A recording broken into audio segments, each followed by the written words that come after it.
Halo guys, guys. Assalamualaikum warahmatullahi wabarakatuh.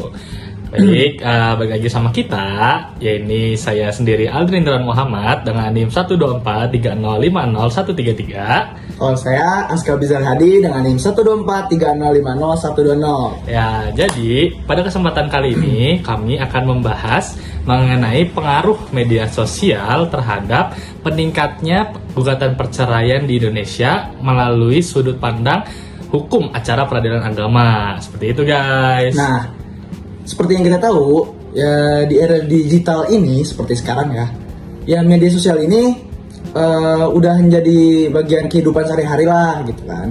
Terus juga selain memberikan kemudahan dalam kita beraktivitas sehari-hari, nah media sosial ini juga jadi dapat mempengaruhi hubungan suami istri dan ya sesama antara lain gitu. Nah, hubungan suami istri apabila tidak digunakan bijaksana pasti bakal berpengaruh ke hal yang ya bisa dikatakan kerana hukum. Ya, seperti itu guys. Jadi tunggu saja selanjutnya kita bahas ya. Bye-bye. Go! Jadi pada dasarnya media sosial memiliki sangat banyak manfaat guys. Kita dapat berkomunikasi dengan keluarga, memperoleh informasi, menjalankan bisnis, hingga memperluas banyak relasi tanpa dibatasi waktu.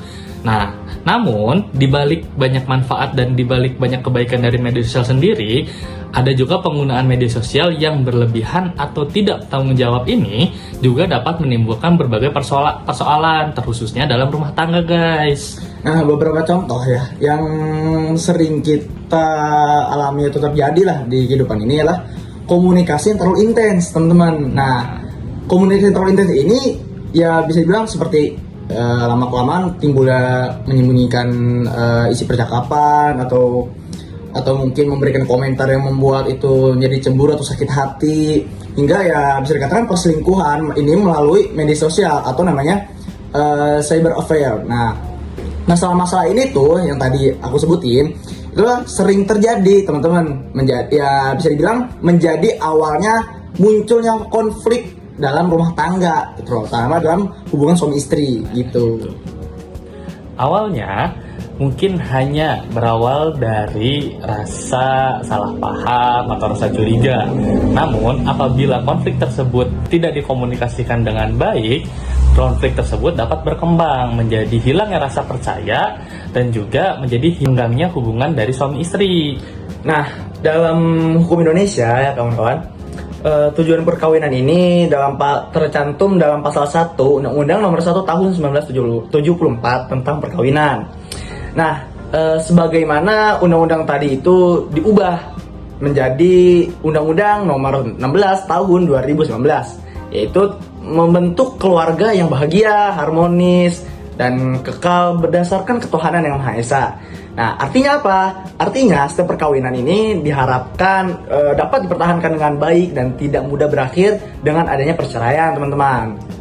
Kemudian mengenai perceraian diatur dalam pasal 39 ayat 1 UU Perkawinan yang menyatakan bahwa perceraian dapat dilakukan di depan sidang pengadilan setelah pengadilan terlebih dahulu berusaha mendamaikan kedua belah pihak. Seperti itu guys. Nah, selanjutnya ini pasal 39 ayat 2 menjelaskan bahwasanya perceraian ini hanya dapat dilakukan apabila terdapat alasan yang cukup.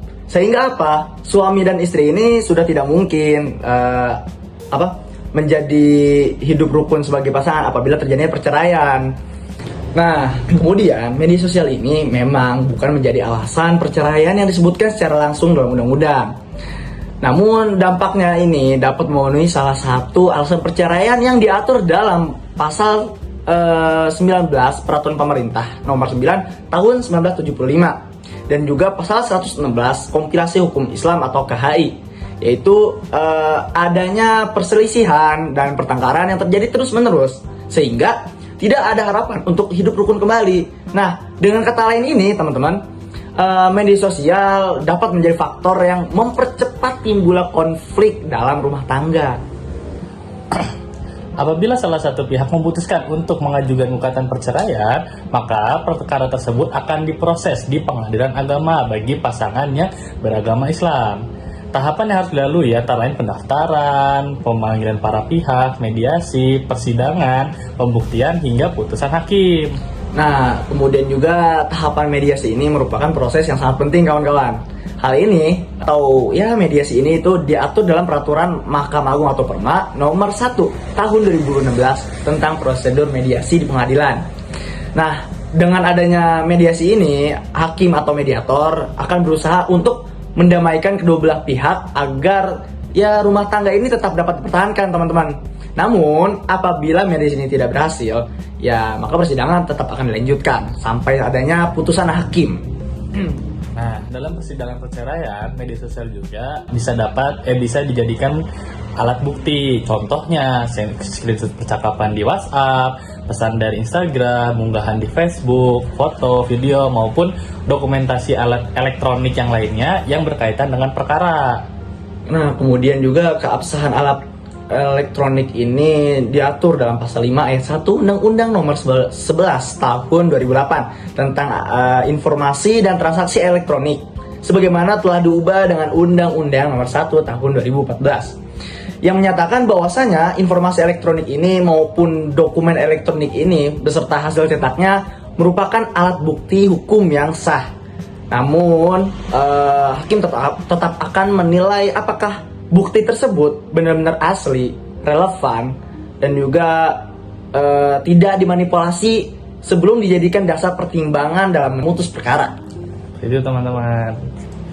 Oke teman-teman, jadi dari pembahasan yang tadi kami bahas dapat disimpulkan bahwa media sosial bukanlah penyebab utama perceraian. Akan tetapi, media sosial juga sering menjadi pemicu munculnya konflik yang dapat menimbulkan kecemburuan, hilangnya kepercayaan, hingga perselisihan yang terus-menerus dalam hubungan suami istri. Nah, oleh karena itu, penggunaan media sosial ini harus dilakukan secara bijaksana, teman-teman. Gitu. Kejujuran, komunikasi yang baik, rasa saling percaya antara satu sama lain, dan saling menghormati bisa dikatakan kunci utama dalam menjaga sebuah keharmonisan rumah tangga. Nah, selain itu, apabila terjadi konflik, penyelesaiannya sebaiknya dilakukan melalui musyawarah dan juga mediasi sebelum memutuskan untuk mengakhiri perkawinan sebelum perceraian ini melalui jalur hukum. Gitu. Baik, cukup sekian dari kami yang dapat kami sampaikan. Semoga pembahasan ini dapat membawa wawasan kita mengenai hubungan antara perkembangan teknologi, media sosial, dan hukum keluarga di Indonesia. Baik, terima kasih atas perhatiannya semua teman-teman. Terima kasih. Wassalamualaikum warahmatullahi wabarakatuh. Bye.